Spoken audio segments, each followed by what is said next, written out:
So I'm excited. We're going to start a new series next weekend, and we're going to call it I've Seen It. I was thinking about as we're singing that song, I've witnessed it. Let me tell you, the things I've seen God do are amazing. And I just want to encourage your faith that things that God has done in the past, He will do for you. The things that God has done, He wants to do them again and again and again and again. And you and I get to be a part of that. And so we're going to take a few weeks, and some friends of mine are going to come along for the journey to help share what they've witnessed God do. They're going to encourage you. So I want you to come, invite people to be a part of what we've seen God do, all right? That's the new series. Today, I want to talk to you about Jesus's church, okay? Jesus's church. You realize that Jesus gave His life for you, the church. That He died on a cross, He was buried, and He rose again that you and I might have life and a relationship with God. That's what the church is built upon.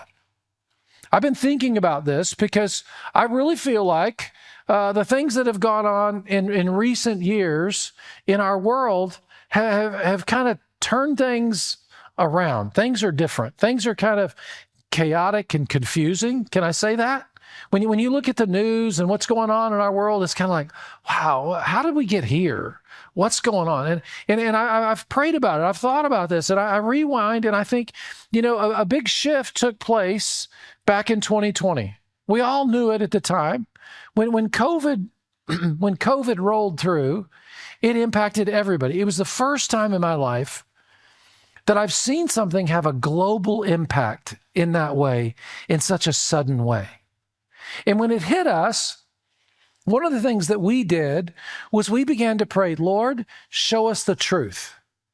God, you are in charge of everything in the earth. God, you know it. And so we're asking, Lord, show the truth. May the truth come out. God, we want to know the truth. I remember it because, like at first they were saying things like, when you pick up your groceries, you need to have a Clorox wipe, and you need to wipe all your groceries off and the grocery bag and your counter. And I'm like, this is weird. You know what I'm saying? They said, throw away your reusable bags that you've been taking to the grocery. There were weird things going on, all right? Can we admit that, And so we started praying about the truth, okay? We prayed about the truth. And for us, as a church, we kind of leaned into it. We went on TV. I remember the first week we went on TV, it was Palm Sunday. And I remember the lesson I taught. I talked about the blood of an overcomer. And we used the illustration of the Iditarod and the sled races. You know how that started? Because they had a disease that they needed. They needed the blood of people that had survived that disease in order to help that community in Alaska. And they literally took dog sleds to get it there in time. And we talked about the blood of an overcomer.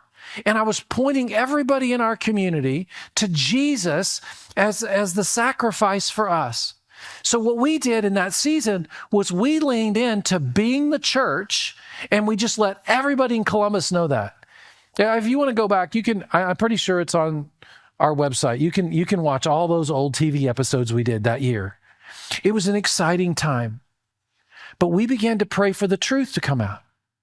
Fast forward, it's 5 years later. And you know what? I think God is starting to bring the truth out like never before. And I want to point your eyes towards that, because God is answering that prayer.